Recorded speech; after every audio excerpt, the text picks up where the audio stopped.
언제 어느 곳에나 우리와 함께 계신 하나님이시지만 특별히 이 시간 이 자리에 우리와 더욱더 함께 하시기를 바랍니다.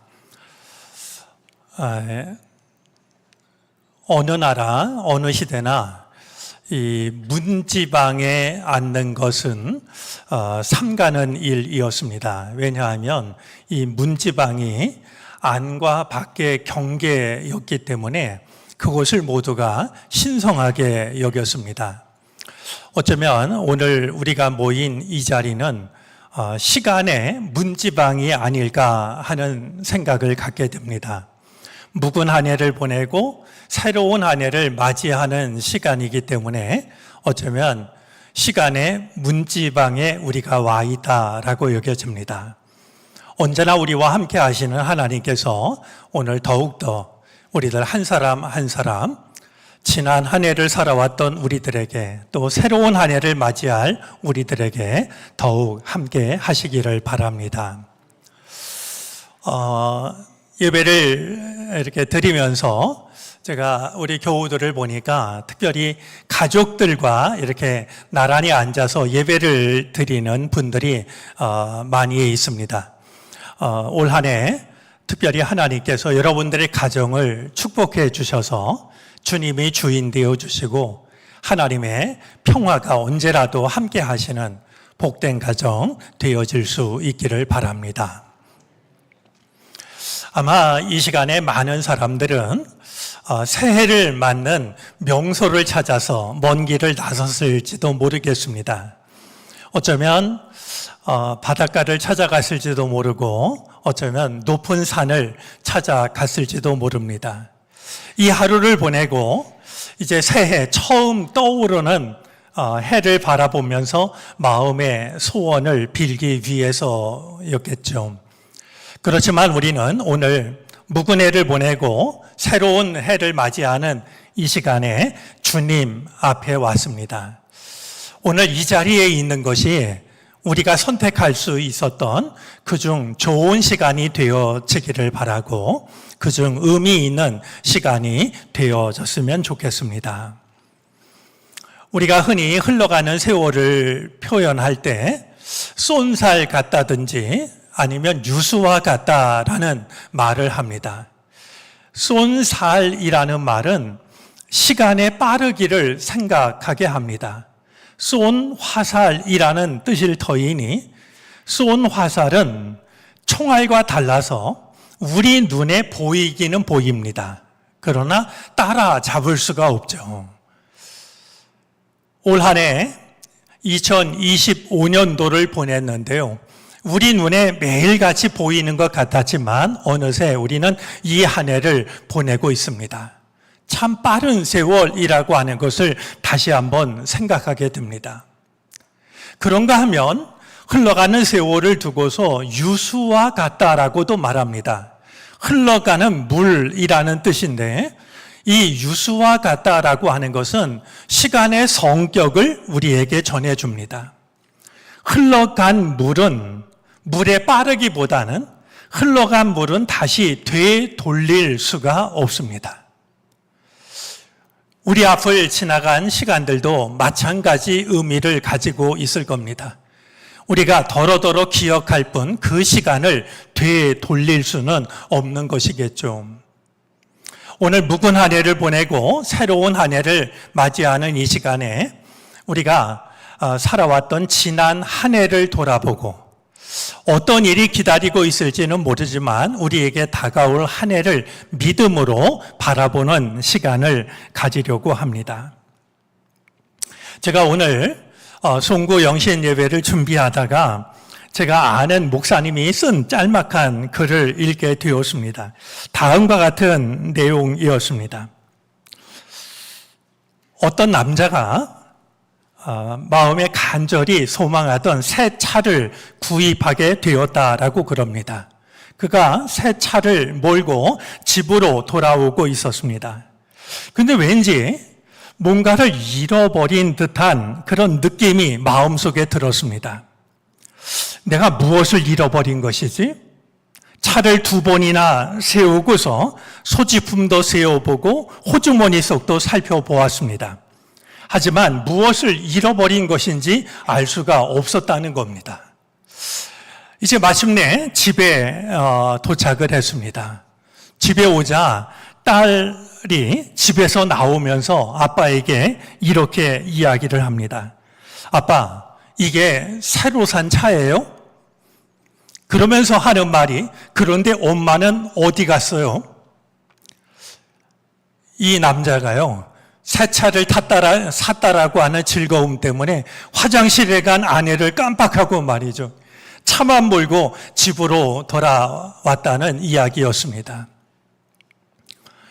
아마 새 차를 샀다라는 즐거움 때문에 다른 것을 잊어버리고 그래도 뭔가 잃어버린 것 같은 생각을 하긴 했지만 그게 무엇인지를 알지 못했다라는 이야기를 읽으면서 혼자 피식피식 웃어댔습니다. 이 이야기를 대하면서 우리가 올 한 해를 보내면서 이렇게 보내서는 안 되는 거 아닐까? 나에게 어떤 일이 있었는지를 잊어버린 채, 내가 무엇을 잊어버리거나 잃어버렸는지를 모르는 채 한 해를 보낼 수는 없는 것 아닐까 하는 생각을 갖게 되었습니다. 저는 우리가 보낸 이 한 해를 출애굽기 19장 4절 말씀을 통해서 돌아보고 싶었습니다. 오늘 읽었습니다만 출애굽기 19장 4절 말씀은 지난주일 우리가 말씀을 나누면서 함께 생각했던 말씀이기도 합니다. 너희는 내가 이집트 사람에게 한 일을 보았고 또 어미 독수리가 그 날개로 새끼를 업어 나르듯이 내가 너희를 인도하여 나에게로 데려온 것도 보았다. 자, 이 말씀을 하시는 분은 하나님이십니다. 이 말씀을 언제 한 것이냐 하면은요, 이스라엘 백성들이 애굽에서 빠져나온 지 3달이 되었을 때였습니다. 3달이 되어서 이제 모세가 시내산에 올라가서 하나님의 말씀을 받기 직전에 하나님께서 하시고 있는 말씀입니다. 하나님께서는 내가 너희를 어미 독수리가 새끼로 날개를 업어 나르듯이 여기까지 데리고 왔다라고 말씀을 합니다. 그동안 이스라엘 백성들은 적지 않은 어려운 일을 경험했습니다. 이집트에 살면서 노예로서 고된 생활을 했습니다. 모세의 말을 듣고 바로가 이스라엘 백성들을 금방 내주었던 것이 아니라 끝까지 고집을 피웁니다. 이제 그들이 이집트에서 빠져나왔을 때 그들의 앞을 가로막았던 것은 홍해였습니다. 홍해바다가 앞을 가로막고 있는데 뒤에서는 이집트의 군사가 쫓아옵니다. 때로는 먹을 것이 떨어지기도 하고 때로는 물을 찾을 수가 없었습니다. 어렵게 찾은 물이 쓴 물이어서 마실 수가 없었던 적도 있습니다. 이스라엘 백성들은 아무것도 무장하지 않았는데 아말렉과 전쟁을 벌여야 하는 그런 순간들도 있었습니다. 생각해보면 이스라엘 백성들은 애굽에서 빠져나와서 시내산에 이르기까지 3달 동안을 보내면서 참 많은 어려운 일들을 경험했습니다. 그런데 하나님께서는 그런 이스라엘 백성들에게 나는 너희를 어미 독수리가 새끼를 날개에 업어 나르듯이 너희를 여기까지 데리고 왔다라고 말씀하고 있는 겁니다. 이 출애굽기 19장 4절은 신명기 32장 10절부터 12절까지를 떠올리게 합니다. 우리 한번 말씀을 찬찬히 읽어 보시겠습니까? 한번 읽어 주시죠.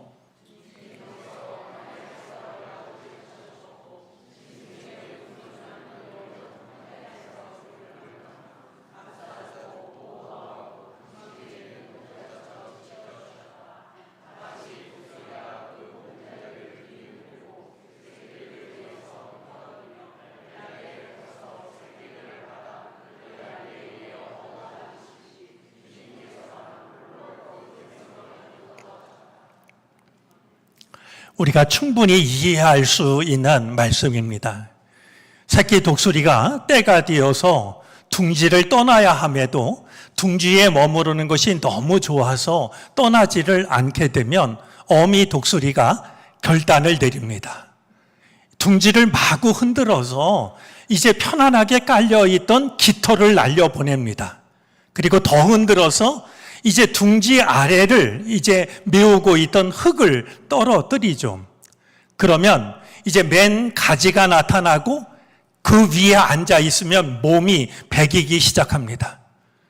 그동안 때마다 배가 고프면 먹이를 물어다 주던 이 어미 독수리가 더 이상 먹이를 물어다 주지 않습니다. 배가 고프고 더 이상 그곳에 앉아 있는 것이 괴로운 새끼 독수리로서는 어려운 결정을 해야 됩니다. 둥지 가장자리로 나가가지고요, 절벽 아래를 바라보면서 떱니다. 그러다가 한순간에 이 새끼 독수리가 날아오르는데요, 첫 비행입니다. 그는 있는 힘을 다해서 날개짓을 하지만 오래 날지를 못합니다. 어느 순간 힘이 떨어진 새끼 독수리가 그만 절벽 아래로 추락을 하기 시작을 하죠. 새끼 독수리로서는 가장 두려운 순간일 겁니다. 꼼짝없이 죽었다라고 생각할지도 모르죠. 바로 그 순간에 그 새끼 독수리를 바라보고 있던 어미 독수리가 어디선가 날아와 가지고 추락하고 있는 새끼 독수리를 자기의 날개로 받아냅니다. 하나님께서는 하나님의 백성들을 그들이 어려운 일을 만났을 때 바로 그 새끼를 받아낸 어미 독수리처럼 그들을 날개에 받아가지고 하나님의 백성들을 인도하셨다라고 일러주고 있는 것입니다. 오늘 송구 영신 예배를 드리면서 우리가 보냈던 2025년을 돌아보았으면 좋겠습니다. 우리들에게도 많은 일들이 있었습니다. 물론 기쁘고 감사한 일들도 있었지만 힘든 일도 있었고 두려운 일도 있었고 슬픈 일들도 있었습니다. 그러나 이 한 해를 보내면서 그렇게 우리를 괴롭혔던 그 일들만 떠올릴 것이 아니라 그 순간에 어미 독수리가 새끼를 날개로 받아주듯이 나를 받아주셨던, 정말 위험했던 그 순간에 나를 받아주셨던 하나님의 은혜를 떠올릴 수 있는 시간이 되어졌으면 좋겠습니다. 우리가 이 한 해를 그냥 보내지 말고 이 한 해를 보내면서 나에게 있었던 힘들고 어려웠던 일들, 괴로웠던 순간들, 그 시간을 떠올리면서 하나님이 나를 어떻게 지켜주셨는지, 어떻게 나를 하나님의 사랑으로 받아주셨는지, 우리가 그 하나님의 손길을 생각하며 시간을 보낼 수 있었으면 좋겠습니다. 우리 이 시간에 조용히 지난 1년을 우리가 보내고 있는 2025년도를 돌아보면서 나에게 있었던 크고 작은 일들, 특별히 힘들고 괴로웠던 순간들, 하지만 하나님께서 그런 나를 어떻게 지켜주셨는지, 어떻게 받아주셨는지 생각하면서 하나님께 감사하는 시간을 갖도록 하겠습니다. 우리 조용히 기도를 드리겠습니다.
2025년을 되돌아봅니다.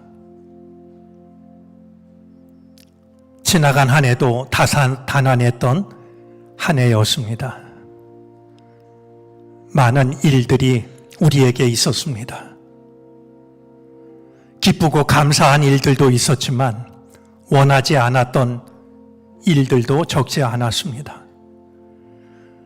때때로 원망하며 추락하던 순간들도 있었습니다. 이제 모든 것이 끝났구나 싶은 순간들도 있었습니다. 내 곁에 아무도 보이지 않는 순간들도 있었습니다. 하지만 때마다 주님께서는 절벽 아래로 떨어지는 새끼 독수리를 받아낸 어미 독수리처럼 우리를 받아주셨습니다. 그 은혜를 힘입어 2025년을 보냅니다. 우리와 함께 하신 하나님 감사합니다. 예수 그리스도의 이름으로 기도를 드립니다. 아멘. 자, 이 시간에는 우리에게 다가올 새해를 바라보는 시간을 갖도록 하겠습니다. 오늘 우리가 읽은 신명기 말씀은 모세가 느보산 비스가 봉에 올라가서 약속의 땅, 젖과 꿀이 흐르는 땅, 하나님이 주시기로 한 그 땅을 바라보는 장면입니다. 모세는 일찍부터 알고 있었습니다. 가데스에서 무리바 물을 가지고 하나님의 백성들이 원망을 했고 결국 모세를 통해서 물을 솟아나게 하셨지만 하나님께서는 그날 모세에게 모세가 받아들이기 힘든 말씀을 하셨습니다. 너는 약속의 땅에 들어갈 수 없다라는 말씀이었습니다. 아마 약속의 땅에 들어가는 첫 사람을 정하라고 하면 당연히 모세였을 것입니다. 근데 하나님은 일찍부터 너는 약속의 땅에 들어갈 수 없다라고 말씀을 하셨죠. 신명기서를 읽어보면 이것이 모세에게 얼마나 큰 아픔이 되었는지를 짐작할 수 있는 장면이 있습니다.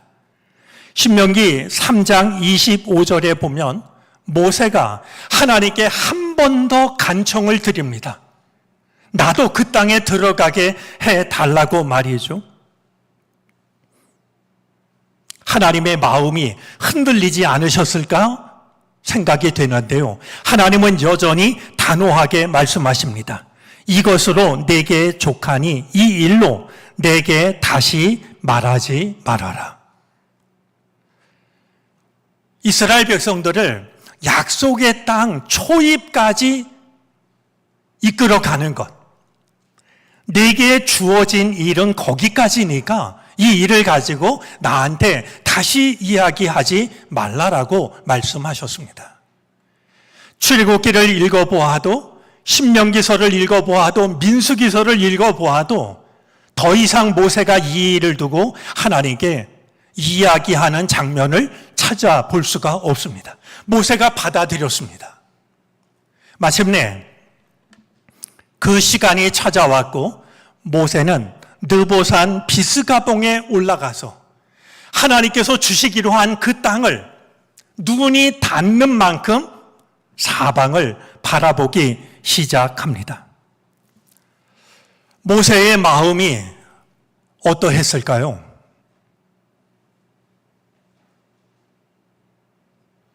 내가 들어가지 못하는 땅, 누구보다도 간절히 원했는데, 그리고 이 이스라엘 백성들을 이끌고 여기까지 왔는데 들어갈 수 없게 된 모세. 모세가 그 땅을 아득히 바라볼 때 모세의 마음이 어떠했을까요? 저도 언젠가 성지 순례길을 떠나서 모세가 섰던 느보산 비스가봉에 섰던 적이 있습니다. 모세의 심정이 되어서 그 땅을 바라볼 때요, 왜 그랬을까요? 저도 모르게 두 눈이 금방 젖는 것을 경험을 했습니다. 모세가 그 땅에 들어가지 못하고 그 땅을 바라볼 때 모세의 마음이 어떠했을지가 금방 느껴졌기 때문입니다. 아마도 모세는 내가 가졌던 뜻과 하나님의 뜻이 같지 않다라고 하는 사실을 다시 한번 아프게 인정했을 것입니다. 하지만 모세의 심정을 헤아려 보면 분명하게 드는 생각이 있습니다. 그는 결코 하나님을 원망하지 않았을 겁니다. 그리고 자기의 인생을 후회하지도 않았을 것입니다. 오히려 한없이 부족한 나를 택하셔서 하나님의 도구로 사용해 주신 하나님의 은혜를 감사하는 마음이 그의 가슴을 가득 채웠을 것이라 여겨집니다. 자, 모세의 심정 중에서 빠뜨릴 수 없는 것이 한 가지 있습니다. 여러분이 모세의 심정에 대해서 그 약속의 땅을 바라보면 금방 가질 수 있는 생각입니다. 그런 점에서 빠뜨릴 수 없는 마음이라고 여겨지는데요. 모세는 그 땅을 바라보면서 그 땅을 축복하는 기도를 드렸을 겁니다. 그리고 그 땅에 들어가 살게 될 하나님의 백성들을 축복하는 기도를 드렸을 겁니다. 나는 들어가지 못하지만 그 땅에서 살게 될 하나님의 백성들을 축복해 달라라고. 그리고 저 땅을 축복하셔서 하나님의 백성들이 살 때 하나님의 은총 안에서 살아가게 해달라고. 얼마나 간절히 기도했을까요?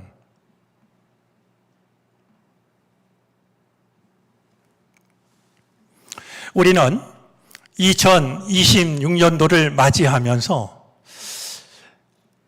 우리가 짐작할 수 있는 일들이 아무것도 없다라는 사실을 잘 알고 있습니다.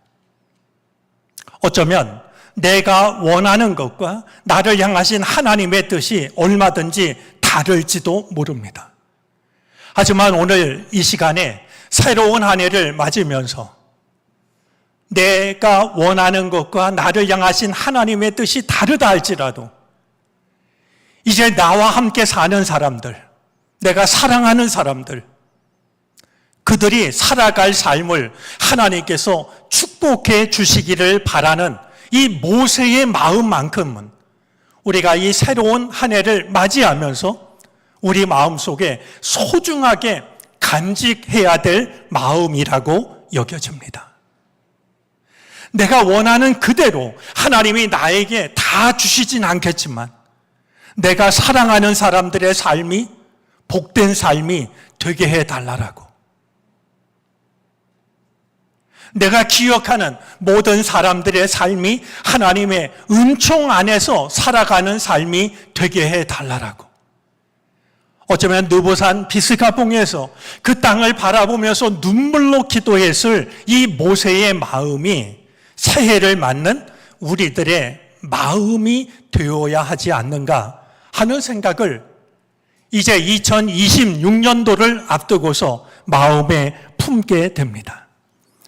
오늘 이 시간 우리가 아직 맞이하지 않았지만 새로 맞이할 2026년을 앞두고서 하나님, 내가 기억하는 모든 사람들을, 내가 사랑하는 모든 사람들을 축복해 달라라고.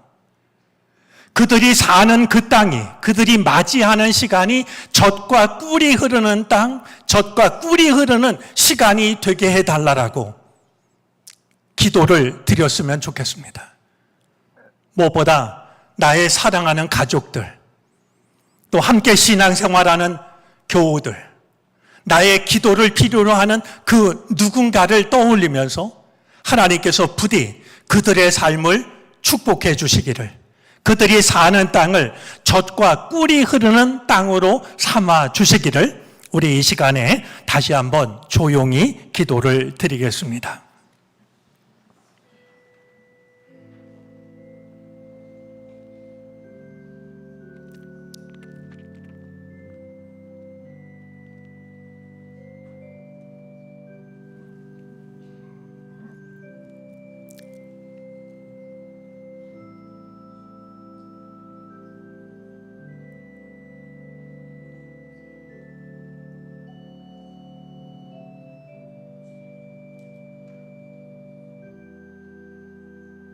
아버지여.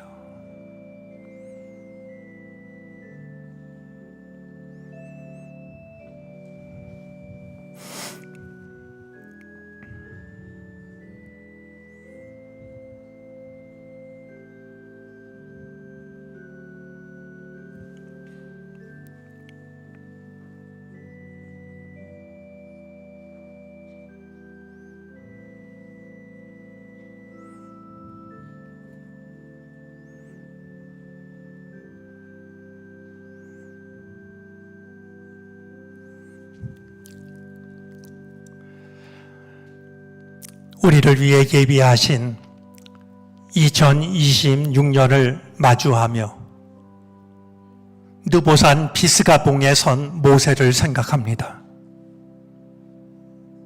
자신이 원했던 것과 하나님이 허락하신 것이 달랐지만 결코 하나님을 원망하지 않았을, 자신의 인생을 후회하지도 않았을, 부족한 나를 사용해 주신 것에 뜨거운 눈물을 흘렸을 모세를 생각합니다. 눈이 아플 만큼 바라볼 수 있는 그 땅을 바라보며 그 땅을 축복하였을, 그 땅에서 살아갈 하나님의 백성들을 축복하였을 모세를 생각합니다. 주님, 2026년 우리가 사랑하는 사람들을 축복해 주시옵소서. 우리가 사랑하는 사람들이 살아갈 그 땅을 축복해 주시옵소서. 젖과 꿀이 흐르는 땅이 되게 하여 주시고, 젖과 꿀이 흐르는 시간이 되게 하여 주시옵시고, 하나님의 은총 안에서 살아가는 하나님의 사람들이 되게 해 주시옵소서. 2026년 사랑하는 누군가를 위하여 축복의 기도를 바치는 한 해가 되게 하여 주시사, 우리의 믿음과 우리의 기도를 통하여 우리가 기억하는 이들이, 우리가 사랑하는 이들이 젖과 꿀이 흐르는 땅에서 살아가는 한 해가 되게 하여 주시옵소서. 예수 그리스도의 이름으로 기도를 드립니다. 아멘.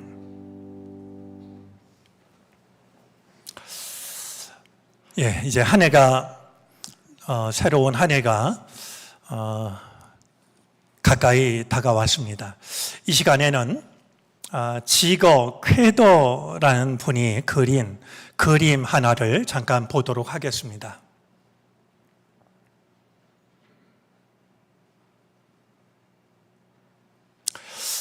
창세기 1장 1절 말씀을 그림으로 표현한 창조라는 제목의 그림입니다. 독일 호헨베르크 교회 스테인글라스에 있는 그림 중에 하나입니다. 창세기 1장 1절을 그림으로 표현했다라는 말을 들으면 저 그림이 가지고 있는 의미를 충분히 짐작할 수 있을 거라고 여겨집니다.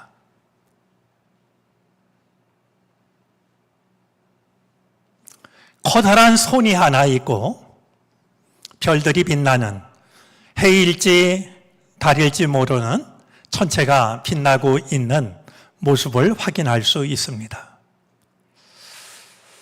저 그림은 우리에게 몇 가지를 전해줍니다. 하나님의 손이 우주보다 크시다는 것을 생각하게 합니다. 하나님의 손은 온 우주보다도 크십니다.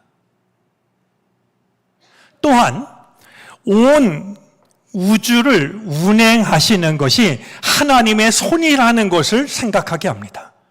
세상에 우연은 없습니다. 모든 것을 운행하시는 분이 하나님이시고, 하나님은 하나님의 손으로 천지 만물을 다스리시고 이끄십니다. 우주를 다스리시고 운행하시는 하나님의 손에는 왠지 모르지만 군살이 박혀져 있는 것 같습니다. 하나님이 일하십니다. 하나님의 사람인 우리를 통해서 일하고 계십니다. 새로운 한 해 하나님의 거룩하신 일에 믿음으로 동참하는 우리가 되어졌으면 좋겠습니다. 그러나 저 그림에서 우리가 놓치지 말아야 될 가장 중요한 부분이 있습니다. 여러분, 하나님의 손바닥을 보면은요, 하나님의 손바닥 안에 새겨진 무엇인가가 있습니다. 바로 알파입니다. 하나님은 모든 것의 처음이 되시고, 하나님은 영원하신 분이라고 하는 것을 지거케도라는 화가는 하나님의 손바닥에 알파라고 하는 알파벳을 새김으로 고백하고 있습니다. 기억하시기 바랍니다. 2026년 여러분이 어디에 있든지, 무슨 일을 하든지, 어떤 형편이든지 하나님은 우주를 다스리시는 손으로 여러분을 붙잡아 주실 겁니다. 때때로 하나님이 나를 잊으신 것 같은 그때에도 영원하신 하나님은 단 한순간도 나를 잊지 않으시고 나를 바라보실 겁니다. 아무것도 짐작할 수 없지만 나의 모든 시간이, 나의 모든 일들이 저 영원하신 하나님의 손 안에 있다라고 하는 사실을 마음속에 꼭 기억하시기를 바랍니다. 온 우주를 다스리시는 저 하나님의 손이, 저 손을 내가 붙잡을 때 내 삶도 하나님의 다스림 안에 있다라고 하는 것, 하나님의 보살핌 안에 있다라고 하는 것을 마음속에 담아두시고, 우주를 다스리시는 하나님이 나를 붙잡고 계시다라고 하는 이 믿음을 마음에 품고 새로운 한 해를 맞이할 수 있게 되기를 바랍니다. 기도하겠습니다. 묵은 한 해를 보내고 새로운 한 해를 바라보는 시간, 힘들고 어려운 순간들 적지 않았지만 새끼를 받아주는 어미 독수리처럼 나를 받아주셨던 하나님의 사랑이 있어 새로운 한 해를 맞이하게 되었습니다. 새로운 한 해, 함께 사는 모든 사람들을, 특별히 사랑하는 사람들을 마음껏 축복하는 한 해가 되게 해 주옵소서. 내가 어디에 있든 무슨 일을 하든 영원하신 하나님의 손이 나를 붙들고 있음을 잊지 않게 해 주시기를 바라고 원합니다. 하나님의 손 안에서 새로운 한 해를 맞이하게 하옵소서. 예수 그리스도의 이름으로 기도를 드립니다. 아멘.